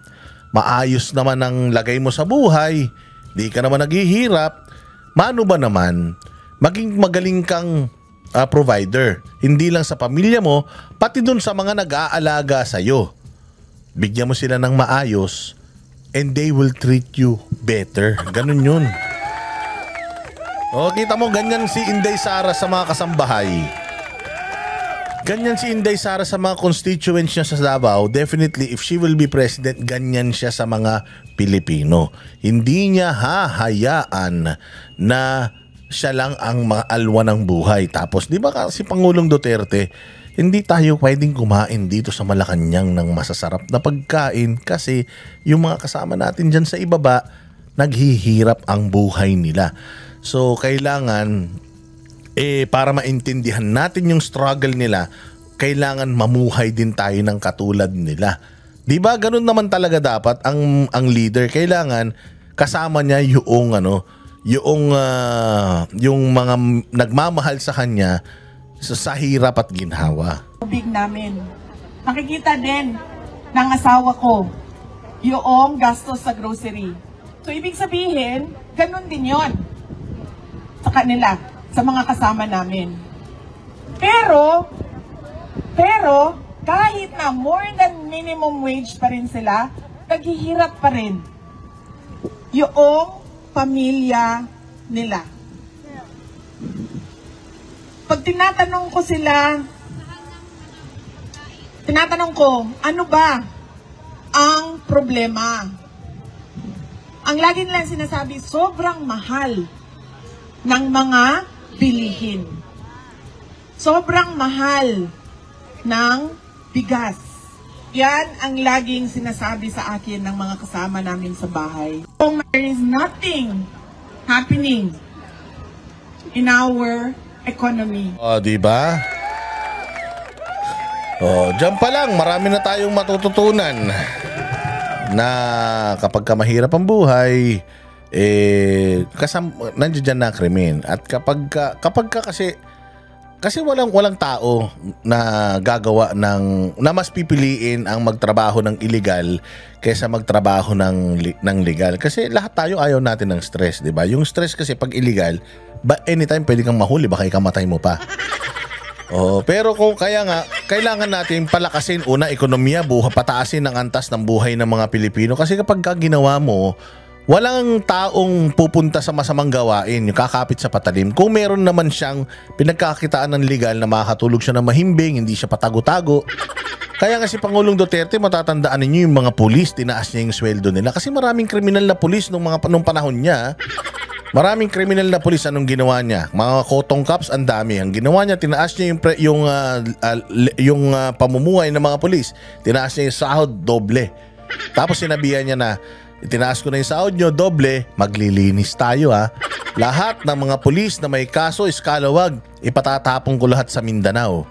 Bibigyan ko kayo ng pagkakataon, ayusin nyo yung ranks ninyo o magka-crackdown tayo. Kaya ang ginawa ng mga hayop, pinagpapatay nila yung mga asset nila, yung mga runner nila. 'Di ba? Kaya biglang nag-volume yung dami ng krimen. Tapos nung tinaas yung antas ng pamumuhay, yung may mga pulis pa ba na nagparticipate sa mga hulidap? May mga pulis pa ba na nangungutong? Minimal tunan nung panahon ni Pangulong Duterte. That is because inayos niya yung buhay ng mga pulis. So hindi na sila kumapit sa patalim at ng hulidap ng hulidap. 'Di ba? Ganoon din sa mga Pilipino. If you itataas mo yung antas ng pamumuhay ng mga Pilipino, wala nang kakapit sa patalim, wala nang magko-call center ng mga scammer. Wala nang magaganon, wala nang mga bubudol-budol, wala na. Kasi nga, ang importante lang naman talaga sa buhay ng mga Pilipino, makakain, makapagpaaral, magkaroon ng maayos na tirahan, yung walang stress, ma-afford mo naman yung mga basic commodities. That's it. Yun lang naman talaga Kaya nga sabi ni Isko noon, lima lang yung kailangan mong i-focus. Peace and order, education, health, trabaho, 'di ba? Yun lang naman ang kailangan mo talagang i-focus Tsaka ano pa yung isa? Ano pa ba yung isa? Education. Basta yun na yun. Education, health, peace and trabaho. Education, health, peace and order, trabaho, at saka tirahan, Yun, importante yun. Matouch mo yung 5 na yun. Mapaunlad mo yung 5 na yun. Wala ka nang poproblemahin. The rest will fall into place, ika nga. Pakinggan naman natin yung interview ni Inday Sara. Kasi kahapon, inano ko kahapon, pinakita ko yung in-upload ko yung buong speech niya. Pero ito interview, maganda to dito kay Boljak TV, kay Marlica. Kasi kinuha ko yung interview sa channel niya. Sinagot kasi dito ni VP Sara yung tanong ng mga media at ng mga vloggers sa Australia. So, pakinggan po natin yung kanyang mga sagot sa mga critical na mga tanong. Walang utal-utal dito. Walang walang mga ganon-ganon dito pakinggan niyo maigi. Here is because I want to the Philippines. Well, yes. Yan, tinanong siya dito, bakit ka nandito sa Australia? Kasi sabi nung dalawang spokesperson na tanga, na pinaglihis sa swelas ng sapatos, ito daw si Inday Sara ay namamasyal lang. Oo. Napapabayaan daw ang kanyang duties. Ano ba ang duty ng isang VP? Ulitin natin sa dalawang tanga na yan. The duty of the Vice President is to wait for the President to become incapacitated. And she will assume power. That's it. She should always be ready to assume power at any time of the day. 24/7, she should always be ready. Subukan nyo ngayon si Bongbong. Subukan yung, halimbawa si Bongbong ngayon malasin, madapa, tapos yung ulo niya sa pako. Matusok sa pako, tapos hindi na huminga yan. Tingnan ninyo, pag si Inday Sara, hindi siya ready maging presidente yun. Hindi niya ginawa yung trabaho niya. Yan ang trabaho. Kaya nga nangihingi ang mga vice president ng ibang cabinet position sa mga presidente para magkaroon naman sila ng ganap. Dahil ang inaantay lang talaga ng vice president, mategi yung presidente para maging vice president siya. Ganun. Bobo. Ulit. I'm happy to be here. It's my first time in Melbourne, and I'm happy that I'm happy for the warm welcome of the Filipino community here in Australia, not just Melbourne. Ano po ang reason ba't kayo pumunta dito? Personal po ba or politics aspect? Yes, the reason why I am here is because I want to bring to the international community and talk to the Filipino community here in Australia about the International Criminal Court and the case of former President Duterte, as well as discussing what is happening in our country right now in terms of the performance of the administration of President Marcos. Kamusta po yung family niyo, Vice President, sa mga nangyayari po sa inyo sa former President Rodrigo Duterte at sa inyo ba? Immediate family, meaning my husband and my children, they're unaffected by politics. We don't discuss politics inside the house. My children are aware because they see content in social media, but we usually sit down with them and request them to ask questions directly from me and my husband so that we can answer the questions in their heads. Galing, no? Hay! Ito sana presidente natin, di ba? Yung hindi, hindi gumaganon. Alam mo, hindi yung gumaganon. Simple. Tinan nyo, yung podcast ni Bongbong Marcos. Tangina niyan. Scripted na nga yung tanong, hindi niya pa masagot ng diretso. Pero ito coming from an international media or foreign media, tinan mo naman how Inday Sara is handling the questions, hindi ba? Kapag ka kasi hindi ka nagkukunwari, hindi ka nagsisinungaling, masarap sumagot sa mga tanong Pero pag sinungaling ka, katulad ni Bongbong, putang nang yan. Hindi mo, kahit na anong gawin mo, kahit na anong paawa mo, pa soft voice mo, hindi mo makukumbinsi yung tao kasi hindi naman tanga yan katulad mo Hindi ba? Sige, diretso. Po yung mensahe niyo po sa mga Pilipino naman dito sa Australia po sa pagsuporta po sa inyo? Yes. First, I'd like to thank the Filipino community in Australia, but not just Australia. Many came to Australia to join the Free Duterte Now rally here in Melbourne. Some came from Hawaii, some came from the US, and from the Philippines as well. And we thank them for that, and we thank them for listening about the ICC case and about the situation of former President Rodrigo Duterte. Thank you. Thank you, Madam Vice President. Thank you for speaking with us. You see the big amount of supporters you have behind you here. But in terms of the political support, have you been trying to seek a meeting with the Australian government while you're here in Australia? Not for this visit. I've not reached out. I did reach out to Foreign Minister Penny Wong, but unfortunately she is unable to meet me on Monday. So I will not be visiting Australian government officials for this visit. But I do hope that I can meet them in my next visit in the future, inshallah. Is it a concern for you that you've come to Australia, you're here on Australian soil, and they haven't granted you a meeting? What does that mean for Australia's relationship with the Philippines? Well, it doesn't reflect. I don't think it will reflect the relationship of the Philippines and Australia. It was a very short notice. I informed her informally. Diba? Media is always, pag nagtanong talaga ang mga traditional media, laging laging condescending. Kita ninyo. So, ibig nyo sabihin, hindi mo ba na-feel na walang kwenta yung relasyon nyo kasi hindi ka binigyan ng importansya? Parang ganun eh. Anong sabi niya? Hindi, kasi kasalanan din namin. Kasi, putang ina yan. Alam naman natin yung mga, yung mga politiko na yan. Hindi naman talaga, ang schedule niyan, jam-pack talaga. Si Bongbong lang walang schedule eh. Pero lahat ng mga leaders sa ibang bansa, talagang seryoso sila sa trabaho nila. Si Bongbong lang hindi. Si Bongbong kahit magaya ka ng inuman ngayon, ready yan. Kantahan, concert, ready yan. Kahit nga bumabagyo sa Pilipinas, pupunta sa ibang bansa, makapanood lang ng karera eh. Walang pakialam yan. Pero yung mga ibang world leaders, they really, yung kanilang schedule, 2 weeks, 3 weeks ahead of time, na yan, fully booked na yan. So kung pupunta ka dyan, unless you're Donald Trump, or Xi Jinping, or ikaw si Jesus, talagang hindi ka i-accommodate kagad yan. Pilipinas tayo, kahit na papaano, third world country, although maganda naman yung relationship natin, but if may mga nakasbook na schedule talaga yung mga world leaders, talagang hindi ka, and Inday Sara understands. Wala siyang doon eh. Courtesy kasi yun na, I'm here in your country, are you free for a cup of coffee? Di ba?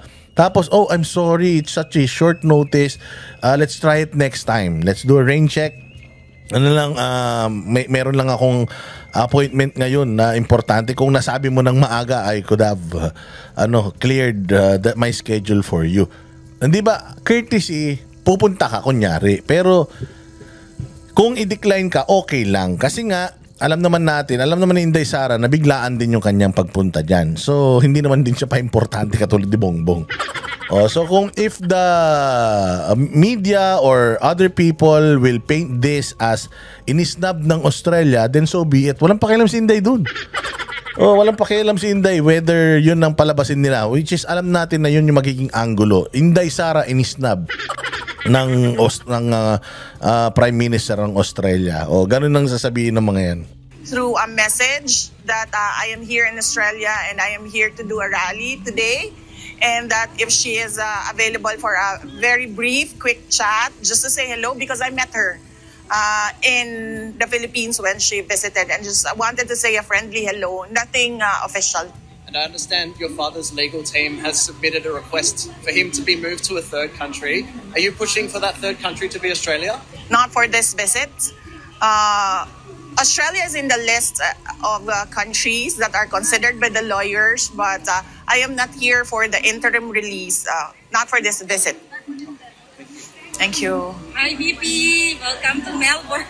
Thank you. Yeah. Welcome to Melbourne as well. So, VP, alam ko very short notice itong event na ito, no? At nakita nyo, ang dami-dami talaga mga Pilipino na nag-travel not only from Australia, but yun nga, sa iba't ibang mga bahagi ng bansa. Ano po ba yung message nitong pagtitipon natin para sa ating mahal na inang bayan at mga Pilipinong sumusuporta po sa kay Pangulong Duterte at sa inyo? Ayan, si Marley kayo nagtanong ha. Wala man siyang tinanong tungkol kay Alputera, kung sino. Very good ka dyan, Marley ka. Very good ka dyan. Stick to the, stick to the protocol. Stick to the, tawag dyan yung, actually, si Marley ka naman, yung ganyan-ganyan niya, hindi naman niya dinadaan sa rally. Di ba? Yun ang maganda. Nire-respeto naman niya yung rally. Pero sa vlog nga lang niya, back yan. Vlog naman niya yun eh. Sabi ko sa inyo, pwede niyo wag panoorin kung ayaw niyo. Di ba? Kung ayaw yung sinasabi niya, huwag niyo siya panoorin sa vlog niya. Pero maganda rito kasi nga, yung tanong niya is patungkol talaga dun sa event at yung, kumbaga, related. So, good job ko dyan, Marlica. Yes, oo. As I said, I am here because of number one, the ICC, the International Criminal Court, and the case of former President Rodrigo Duterte. And number two, I am here as well for our country to discuss issues and the non-performance of the administration of President Marcos with the Filipino community. All right, thank you. So, walang pakialam si Pangulong Marcos sa mga Filipino community. Nagkakaroon lang siya ng pakialam kag eleksyon. Pero pag hindi na eleksyon, wala na siyang pakialam sa mga Filipino community. Wala talaga. Kita mo naman nangyayari ngayon dyan sa Middle East. Wala siyang kaplano-plano how to rescue those, or at least man lang magpakita ng interest. Diba? Hindi yung parang, wala kaming plano pa. Okay, na 25 days. Regarding po sa interim release, any update po kung meron na po pang bansa na nagpahayag ng pagsuporta o magkanlong sa Pangulo? Yes, yes, sir. If you can check the ICC website, there is a request for interim release filed by the defense team of former President Rodrigo Duterte. And if you can read through the redacted portions, you can see that there are 2 countries that was named there. And one of the countries committed to helping or to receiving and accepting former President Rodrigo Duterte. What are those? Unfortunately, sir, I cannot talk about the contents of that petition. Only the lawyers of President Duterte can talk about the request for interim release because some portions of that, particularly those items that were redacted and considered as confidential, can only be between those who have a privilege, lawyer-client privilege. Iba naman po, regarding naman po sa, hingi lang po ng reaction regarding sa sinabi ni President Marcos ngayon na he chooses to focus on helping or the people's needs rather than the impeachment. Reaction now. Well, good for him, and so we hope to see some sort of truth to his statements that he is focusing on helping our fellow Filipinos and doing something for the country. Unfortunately, if you talk to the ordinary citizens and the Filipino community abroad, we don't see anything at all. One last question po. Regarding po sa mga cases na sabihin nag-aabang sa OVP sa Philippines, especially yung sinampa po sa Ombudsman, OVP was given 10 days to react. May ginawa na po bang hakbang ang OVP regarding? Yes, sir. We received the order to comment. Yeah. Yes, we received the order to comment of the Ombudsman for 10 days, and we intend to file our answer within 10 days. We've been preparing for this since November of 2023, the moment that we heard Representative Castro from the House of Representatives mentioned the word impeachment. So we've been preparing for this, and we've hired lawyers since 2023. So they will answer. We will provide the answer within 10 days. VP, nung nasa The Hague po tayo, na-mention niyo about the domestic legal remedy for PRRD. Yes. Ano po ba tayong update doon, VP? Well, the update is former spokesperson, former Secretary Attorney Harry Roque already sat down. Ayun na, klaruhin lang natin na yung sa bansa kung saan si Pangulong Duterte, doon sa ICC website, yung redacted version, sabi ni VP Sara, yung pangalan ng bansa doon, hindi daw talaga nila nilagay. Although alam nila at hindi kasi dapat talaga pag-usapan yun. Kasi nga baka ma-preempt or baka mamaya mapolitika. So merong 2 country that's willing na ampunin si Pangulong Duterte. As to what is what specific country nakalagay doon is redacted. Hindi nila nilagay talaga doon. So bayaan nyo na, antayin nyo na lang kasi huwag na kayo masyadong makulit.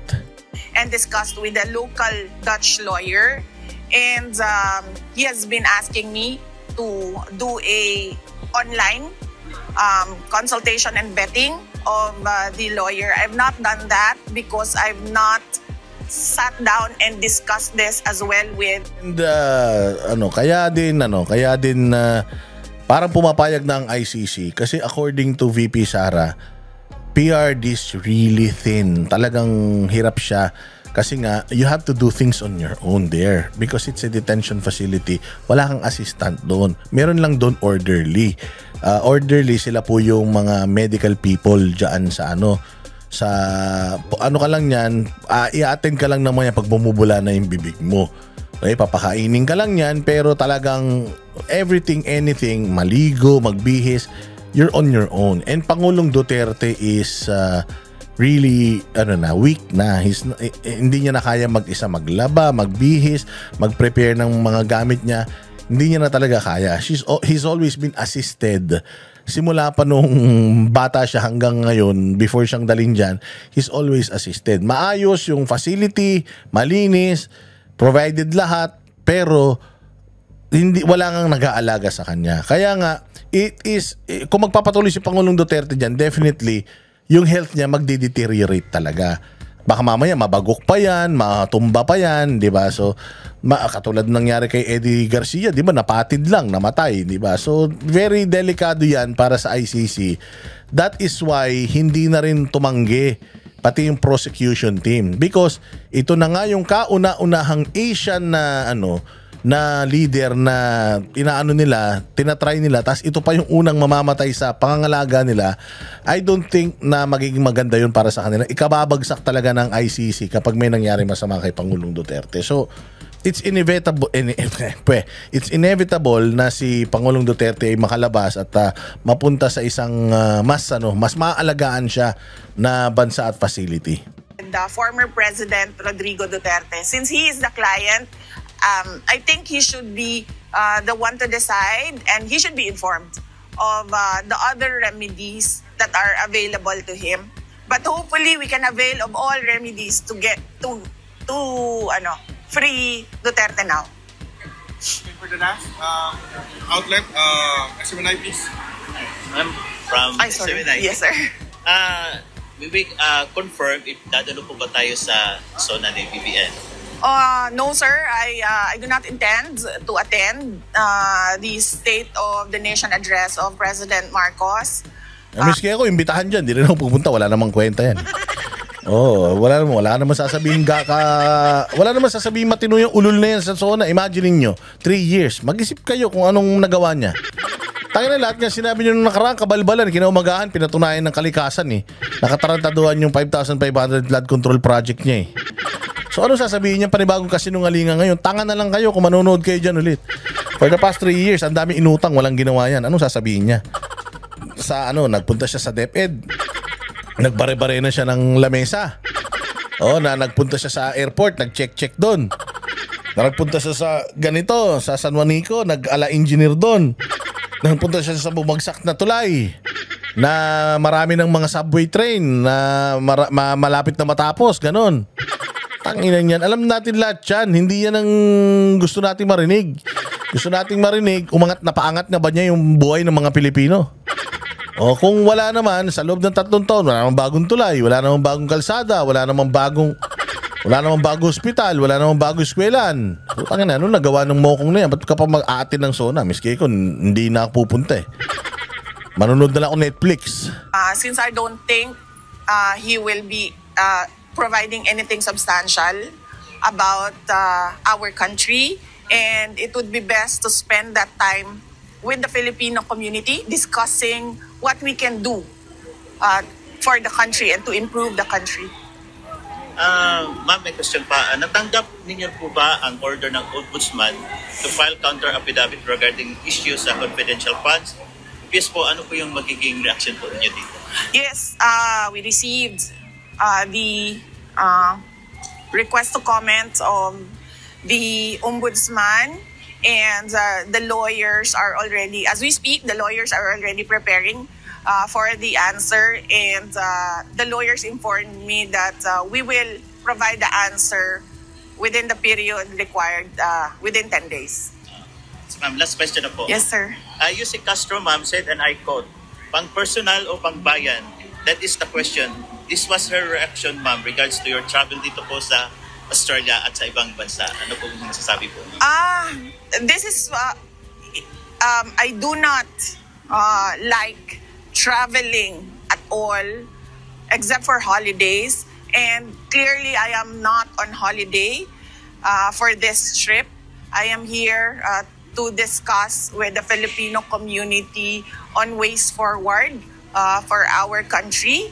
And of course, how we can push the administration to do more for our country. And the Philippine government should not discount the contributions of the Filipino communities worldwide, because first, they've been sending dollars, millions and billions of dollars to the country. And second, they have the experience that people like us who have not worked, who have not lived abroad, they have that experience. So they know the best practices around the world. So it's napakaganda. If you really want to make the Philippines grow, make the Philippines like other first world country, pupunta ka sa mga first world country, you listen to the people there, ano ba yung maganda dito that we can apply sa Pilipinas para naman maging katulad kami nito, bagamat mainit sa Pilipinas, malamig dito, at least man lang sa way of life, umangat tayo.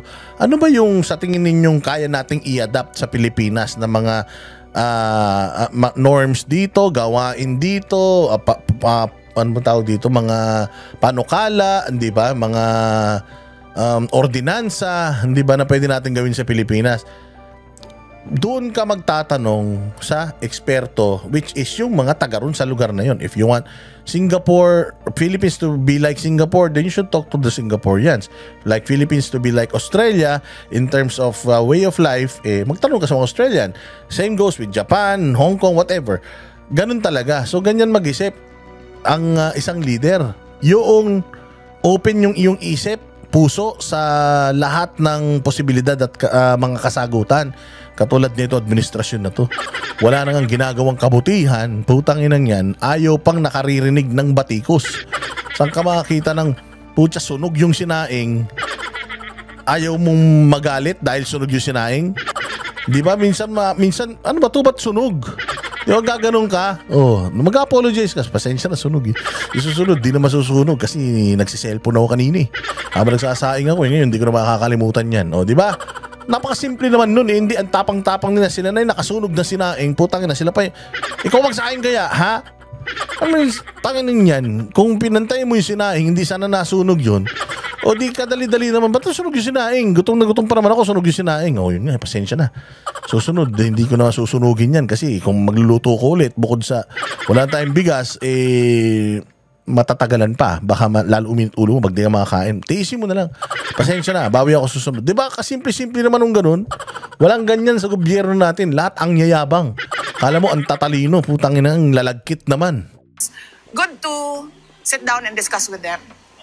Maraming salamat po. Thank you. Wala na kayo ibang question. Sayang naman yung ating ano dito, no? Nagbayad tayo. Oo, nagbayad tayo ng plane ticket and all para lang. Diba? Yan si Inday. Naghahanap pa ng tanong. Oh, puntahan natin yung susunod na interview. Ito, gusto ko lang marinig ninyong itong interview na to, ha. Oo, kasi gusto ko lang marinig ninyo kung gaano talaga kasipag ang ating mahal na Pangulo. Kaya gusto kong pakinggan ninyo ang sakripisyo niya. Putay na, hindi na daw siya natutulog, mga kababayan.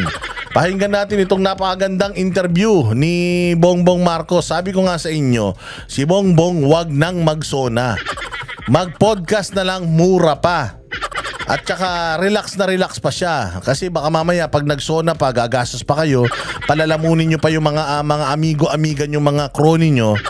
Pera ng taong bayan naman yung gagamitin nyo. Might as well, na lang nyo yan, gamitin nyo na lang sa iba. Umupo kayo dyan, mag-podcast kayo, magsinungaling kayo, 5 araw dire-diretso. Kung gusto ninyo, walang problema. Huwag na kayong gumastos ng pera ng taong bayan para lang sa mga kasinungalingan nyo. para lang magpanggap kayong pinakamasipag kayong presidente sa buong mundo. Itong interview na to, ganun. Sa interview na to, kasabwat si Cheryl Cosim, wala siyang walang kaabog-abog at wala siyang pagtanggi na si Bongbong Marcos ang pinakamasipag na presidente sa buong mundo. O ito, pakinggan nyo. Ayun, yun ang pinaka-biktima sa trabahong ito. Dahil hindi lang kasi yung schedule mo bigat, kaya kakaunti lang ang oras pampatulog. Kasi kahit hindi kami lumalabas. Kaunti lang daw yung pampatulog. Anong pampatulog ba iniinim mo? Bakit kailangan mo pa ng pampatulog? Sobrang taas ba ng tama mo? Kaya kailangan mo ng pampatulog. Konti lang daw yung pampatulog, ah. Sabi ko nga sa inyo this is bullshit. Ano na nga ito, scripted na nga, palpak pa. Konti lang daw yung pampatulog. Pakinggan nyo. Oras pampatulog. Konti lang yung oras pampatulog. Baka konti lang yung oras pag sa pagtulog. Nung oras pampatulog. Walang iyan na yan. Kasi kahit hindi kami lumalabas, kahit hindi kami umiikot, kahit walang meeting, marami pa rin trabaho Marami kang pang didesisyonan. Wow, ang sipag! Sobrang sipag mo naman pala, sir. Na kahit pala hindi ka lumalabas ng bahay, nagtatrabaho ka, ba't wala kaming nararamdaman? Bakit wala naman, parang wala naman, 3 taong ka na dyan, puro ka lang naman salita. Hindi ba? Pag baha, pag ulan, may baha.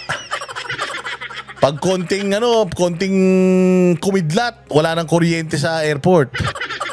Konting malingat ka lang, ang taas ng krimen. Konting malingat ka lang sa gamit mo, ninakaw na.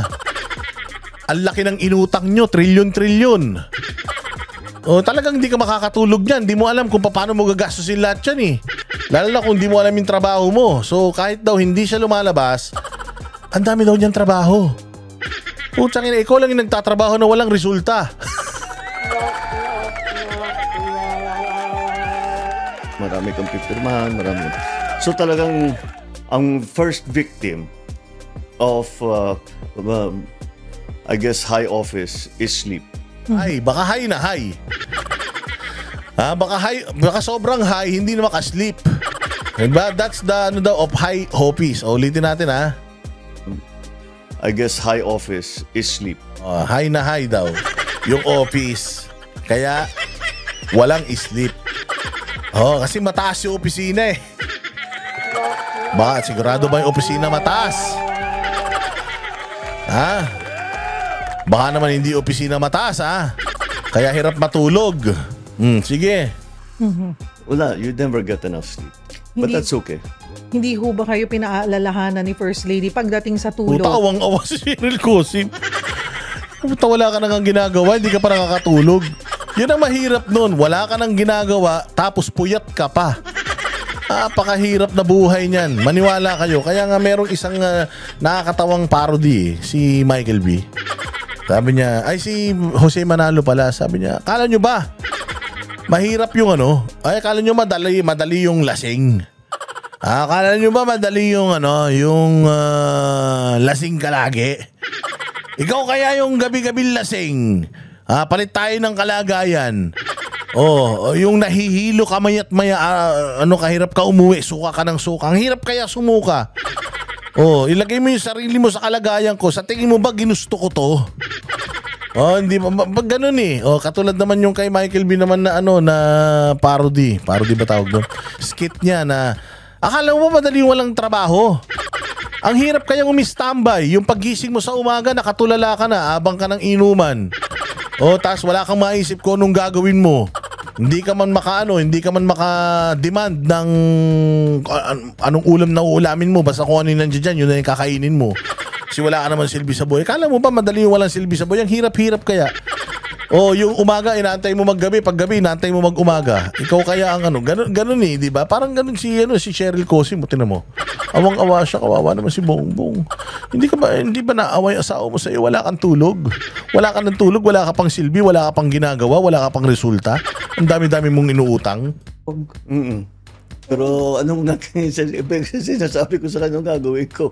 Kailangan ko munang tapusin to bago ako makatulog. Nakakaputang ina, sipag! Sipag-sipag mo, sir. Oo, sa totoo lang, sa sobrang sipag mo, putyang ina, ang kintab-kintab ng Pilipinas. Sa sobrang sipag mo, first world country na Pilipinas. Pasalamat tayo, nagtatrabaho si Bongbong. Kung di daw siya nagtatrabaho, baka mas malala. Pucha, imagine, may mas lalala pa dito, ha? Dahil inaabangan ng mga staff natin, ng mga ibang inaabangan kung ano yung decision dito. Kaya kailangan desisyonan ko kagad. So you cannot postpone. Everything, that I said it before, everything is important. Everything is urgent. So you cannot prevaricate. You cannot push it down. Yeah. Bukas na lang. Bahala na, bukas na. Yes! Sipag! Kaya nga sabi ko nga sa inyo eh. Bakit ka pa magsusona kung may podcast ka na? Mas tipid tong podcast, magsisinungaling ka rin lang. Di ba? Bakit ka pa magsusona? Kaya nga sabi ko sa inyo, yung mga pagsisipag ni Bongbong this past few days, yan yung i-report niya sa kanyang sona. Then after sona, petics na naman yan. 3 taon na lang sa bagay, tiis tayo, 3 taon. Natiis nga natin 3 taon. Mano ba naman yung panibagong 3 taon tiisin natin? Mabilis lang yan. So ano yung normal hours? Ilang oras ang tulog ng Pangulo? 5 oras. Yun na yung pinakamahaba? Normal na. Kasi matutulog ako mga 1 o'clock, 1:30, gigising ako ng 6, 6:30. Tapos yun. So, tama na yun. Wow! Congratulations! Pangulo, napakasipag mo pala. Bilib na bilib kami po sa kasipagan ninyo at sana ay manatili ang inyong pagtatrabaho sa bayang Pilipinas dahil blessing po ang pagkakaroon ng presidenteng katulad nyo, sa totoo lang. Maraming salamat mga baratero sa inyong panonood. Hanggang sa muli, kita-kita po tayong muli. Salamat po sa lahat ng mga subscribers, bagong subscribers, sa mga nagko-comment, lalo na sa super thanks. Yung mga nanonood na hindi pa nakasubscribe, subscribe na para may silbi sa bayan. Mabuhay!